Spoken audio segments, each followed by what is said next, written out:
Il est des musiques qui nous trottent dans la tête, celles qui nous donnent le sourire, qui nous donnent envie de nous défouler, on parle même de tubes. Mais il y a aussi celles qui nous émeuvent, qui nous font pleurer, qui nous ramènent à des souvenirs d'antan. Il y a celles qui nous font réfléchir, qui nous font agir. Quelle que soit la tonalité, la musique a un pouvoir surpuissant sur chacun d'entre nous. Personne n'en est indifférent et certains en ont fait leur profession, comme un rêve ou même un outil de combat. Aujourd'hui, nous parlons d'un film hommage à une icône, la reine de la soul. Respect, juste un peu de liberté, ça peut être vous évoquer quelques souvenirs. Son nom est dans toutes les mémoires collectives. Bienvenue dans Entre nous.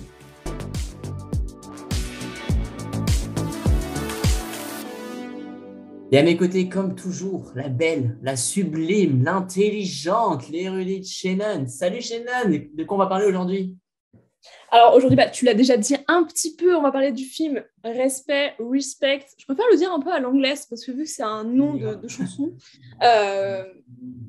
on va parler de Respect, sorti dans les salles françaises le 8 septembre, donc il n'y a pas très très longtemps. C'est forcément, donc, comme tu l'as dit, un biopic sur la célèbre reine de la soul, Aretha Franklin. Et ce biopic se concentre sur sa vie, sur 2 décennies de sa vie, plus précisément, de l'enfance à l'ascension de sa carrière de chanteuse à l'international. Merci Shannon.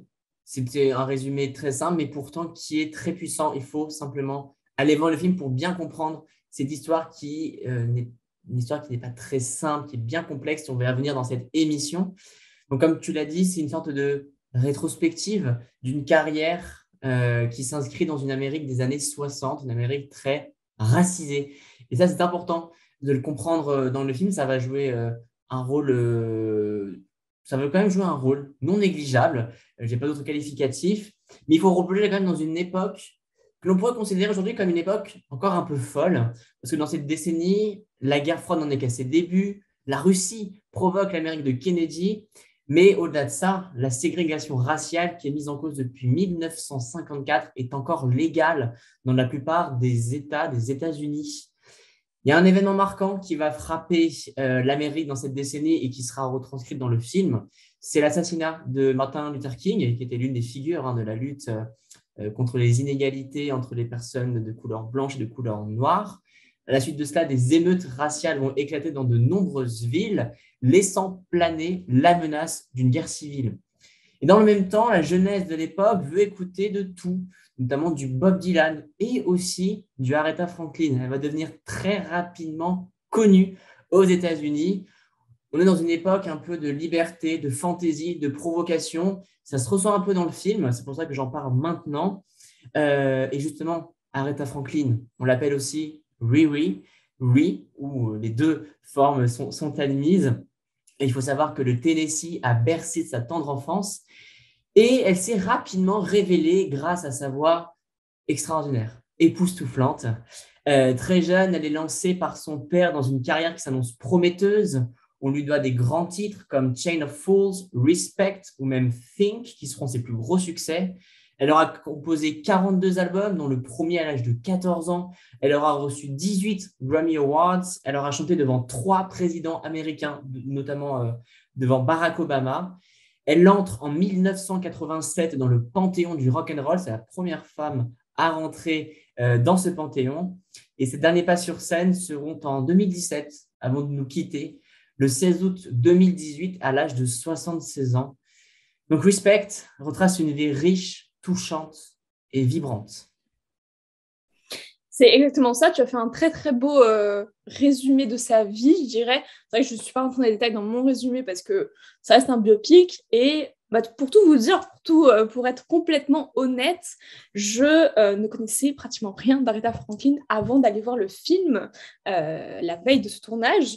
Je connaissais ses grands succès, mais je ne savais rien de sa vie et j'ai trouvé ça très très intéressant, très émouvant. Alors, voilà, il faut toujours prendre des réserves avec les biopics, hein, ce n'est pas un documentaire, donc du coup, ça reste romantisé. Il se passe des événements je pense, ne se sont pas passés comme c'est dans le film exactement. Donc, ce que je trouve intéressant, moi, j'ai beaucoup pensé pendant le film à ce parallèle en fait avec 2 films assez récents, Bohemian Rhapsody de 2018 d'un côté, qui est un biopic sur Queen, et en particulier Freddie Mercury, et de l'autre, Rocketman, sur Elton John, qui était sorti en 2019. On était allé le voir d'ailleurs ensemble avec Florian au cinéma.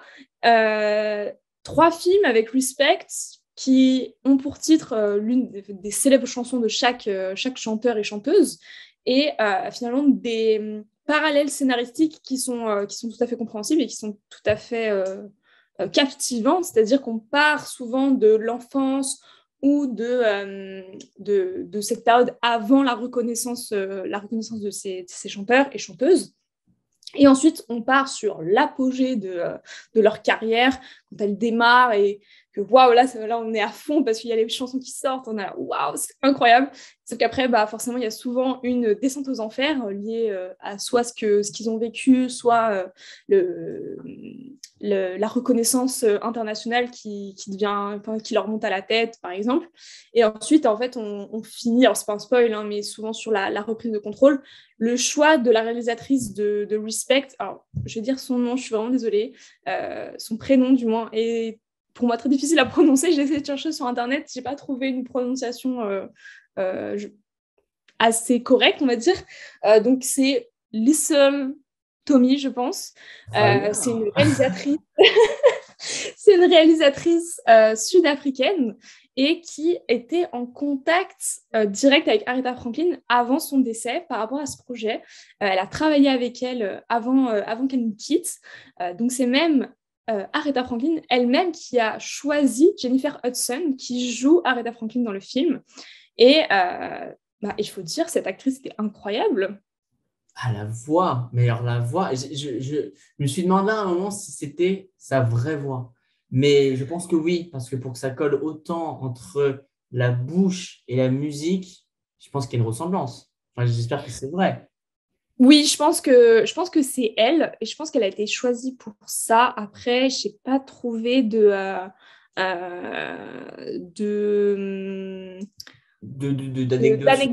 Et en même temps, elle lui ressemble. C'est ça qui est perturbant. Elle lui ressemble, mais en plus de ça, ouais, sa voix est incroyable.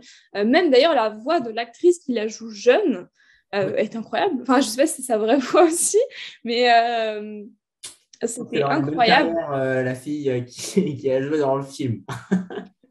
On lui espère sans forcément les traumatismes qu'Aretha Franklin a vécu. Forcément, on passe, alors je ne vais pas forcément tout spoiler, mais le film dépeint quand même, alors on a Aretha Franklin avait des parents qui ne se sont pas bien entendus, ils se sont séparés quand elle était jeune. C'était un mariage assez compliqué parce que son père était très connu. Tu as parlé de Martin Luther King tout à l'heure. Son père était le père d'Aretha Franklin était considéré comme le mentor de Martin Luther King. Donc son père était révérend baptiste. Donc baptiste, c'est un courant du christianisme, si j'ai bien compris. Et donc c'était un des premiers révérends baptistes hyper connus parce que c'est le premier à avoir retransmis ses interventions à la radio. Enfin, je m'y connais pas assez en religion, mais c'est messes ou ces regroupements religieux, on va dire, à la radio. Il a fait des tournées dans le pays pour sa religion, pour ses croyances, etc. Et donc, c'était un homme très connu, un homme apparemment avec un tempérament assez violent. On le voit un peu dans le film, et aussi considéré comme un homme à femme. Donc forcément, ça n'a pas aidé par rapport au mariage des parents d'Aretha Franklin. Donc ils se sont séparés. La mère d'Aretha Franklin est morte d'une crise cardiaque alors qu'elle était encore jeune et qu'Aretha Franklin elle avait à peine 10 ans. Enfin, elle allait avoir 10 ans. Un événement qui est dépeint dans le film et qui est très très bouleversant. J'ai beaucoup beaucoup pleuré.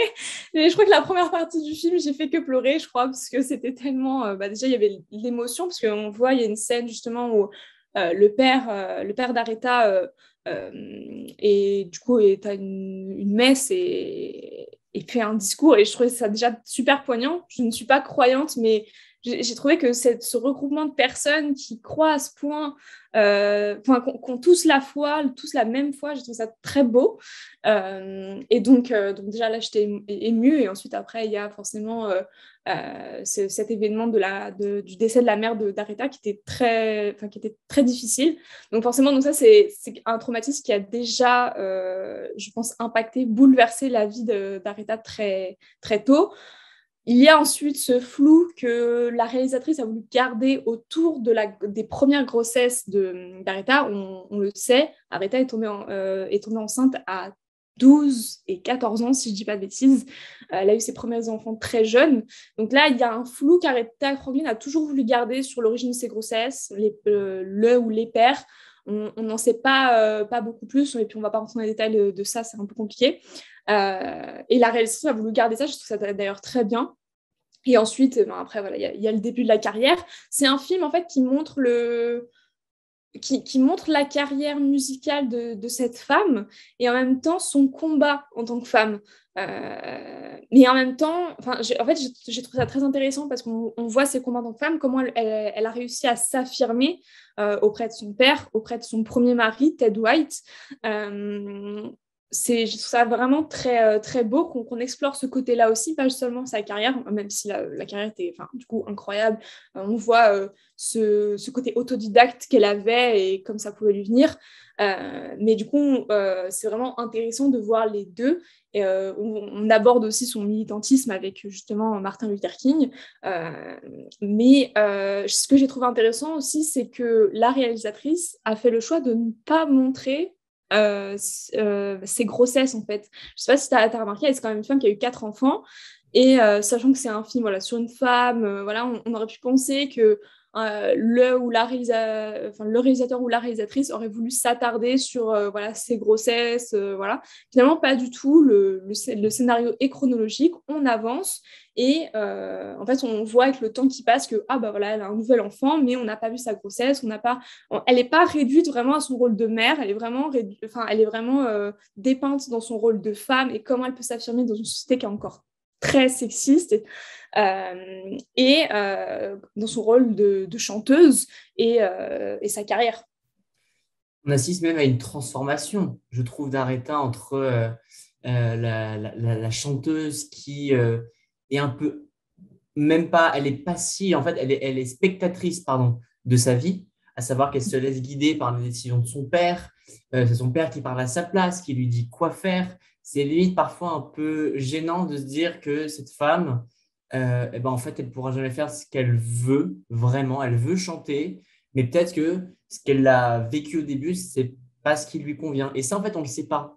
On ne le sait pas parce elle ne véhicule pas d'émotions par rapport à ça, même si on peut deviner que parfois, ça ne l'arrange pas, ces situations, mais qu'elle les accepte pour éviter des tensions. Comme tu le disais, son père était parfois violent et il y a des scènes qui m'ont beaucoup révolté. Pourtant, c'était normal à l'époque. C'est quand même dire qu'on a une mentalité aujourd'hui qui est bien différente et qui a évolué positivement, je pense. Pareil avec son mari, qui était lui-même un petit peu colérique. Et pour être dans un euphémisme total. Ouais, oui, c'est ça exactement. Et on voit aussi que à la fin, c'est elle qui reprend le contrôle de tout, qui va composer les musiques qu'elle veut composer, qu'elle était finalement mieux un peu toute seule. Et comme je pense dans les films que tu as mentionnés en parallèle de Respect, il y a beaucoup de musique dans le film et en fait, chaque musique reflète une partie de sa vie. Quand elle se construit, quand elle a son apogée, quand elle a des difficultés avec son mari et quand elle renaît, on a vraiment cette image de sa vie par la musique et vraiment, j'ai compris la teneur des paroles seulement hier. Avant, j'écoutais les musiques parce que ça sonnait bien, parce qu'il y avait des mots qui se répétaient et on les chantait tous comme ça. Maintenant, on sait pourquoi. On sait pourquoi elle le dit. Très, très souvent, c'est visé et ça donne plus de profondeur à ces musiques. Et il faut aussi noter quand même, et ça c'est quand même assez fou, c'est que sa carrière, elle a décollé sur un accident. Enfin, c'est même pas c'est un accident, mais c'est en fait une musique qu'elle a composée sur le coup, mais qui n'était pas prévue pour être diffusée. C'est là où en fait, où elle va surfer sur le succès à partir de la fin des années 60. Et comme tu le disais, en effet, sa révélation va prendre du temps parce que c'est une femme, elle est noire, donc elle ne peut pas faire grand-chose. Et malgré toutes ses volontés de se battre, elle aura beaucoup d'obstacles à traverser. Ce sera avec la musique, notamment, qu'elle va pouvoir avancer. Aussi, Shannon, un point que j'ai bien aimé dans le film, c'est l'importance de la religion, comme tu disais, cette communauté qui se retrouve dans l'église, dans plusieurs églises d'ailleurs. C'était des scènes très, très fortes. Vraiment, moi, j'étais pris dedans. Mais il y a aussi des questions relatives à la famille, ainsi qu'à la musique, encore une fois, parce que ce sont des repères pour Aretha Franklin lors de ces moments d'égarement, de ces moments de faiblesse. C'est ça qu'elle peut toujours se raccrocher à ces valeurs-là. Et d'ailleurs, justement, je vais te demander plutôt si tu avais des repères, toi, dans ta vie, quand ça ne va pas, quand tu es un petit peu déprimé, qu'est-ce qui fait que tu vas pouvoir avancer et te reconstruire ou te remettre en question? C'est une question très difficile, hein, forcément. Je pense que tu es un pilier de ma vie, Florian. Non, mais tu le sais, hein, quand ça va pas, je te fais des audios de 30 minutes. Hein. Non, après, pas tout le temps, je préviens, voilà, mais ça arrive très régulièrement. Et tu m'en fais aussi des audios très longs, donc on est un peu équitable là-dessus. Mais on s'appelle souvent et on s'envoie souvent des messages. Après, voilà les amis, je pense que c'est important. La lecture aussi, mine de rien.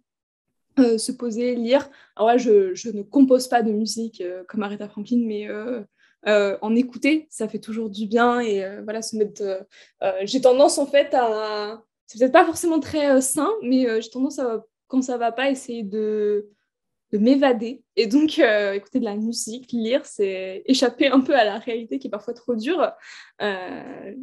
Voilà, je ne sais pas si c'est la réponse que tu attendais. Et toi? Je n'avais aucune attente sur cette question, mais je te rejoins un peu là-dessus. La musique aussi, le fait un peu de se déconnecter de la réalité ou avoir une attache un peu extérieure, notamment avec toi, vu que tu n'es pas avec moi sur Paris. Je sais que si je peux me confier à quelqu'un, ce serait à toi notamment. Et c'est important d'avoir ces accroches-là pour avancer et se remettre en question. Et c'est un peu aussi ce que dit le film. Et c'est important, notamment, c'est surtout le poids de la musique, je trouve, qui libère un peu la parole d'une façon. En fait, peut-être que la musique est une façon d'exprimer des sentiments qu'on ne pourrait pas faire par écrit, comme ça. Je ne sais pas si tu es d'accord avec moi. Exactement. C'est vrai que je suis très accrochée. Alors, j'aime beaucoup le rythme d'une musique, d'une chanson. Bon, après, je ne suis pas une grande danseuse, tu le sais très bien. Donc, c'est pas forcément mon premier réflexe de mettre de la musique et de danser dans mon appart, par exemple. Mais donc, je suis quand même très accrochée et très réceptive aux paroles. Et c'est ça, en fait, souvent des paroles qui vont me toucher, qui vont me faire me déconnecter de la réalité. Ou parfois, ça va me rattacher à ce que je vis, mais en même temps, ça va, je sais pas si tu vois ce que je veux dire, mais essayer d'imaginer un peu notre vie, ce côté créatif qu'on a d'ailleurs actuellement. Je sais pas si vous l'avez su, mais nous sommes lancés dans un récit à 4 mains avec Florian, et forcément, moi, les musiques m'inspirent pour écrire, imaginer les personnages par rapport à une musique, qu'est-ce qu'ils pourraient vivre par rapport à ça, est-ce qu'ils vivraient la même chose que ce que le chanteur ou la chanteuse dépeint, ça joue beaucoup. Exactement, Shannon. Et c'est ce sur quoi on va pouvoir terminer cette émission d'entre nous. Merci à vous d'avoir été présents et nombreux à nous écouter. On se retrouve très bientôt sur Instinct d'écrivain. D'ici là, rendez-vous sur tous les réseaux sociaux. Vous pouvez nous retrouver pour tous nos rendez-vous d'information et de culture. Shannon, à très vite. À très vite, Florian.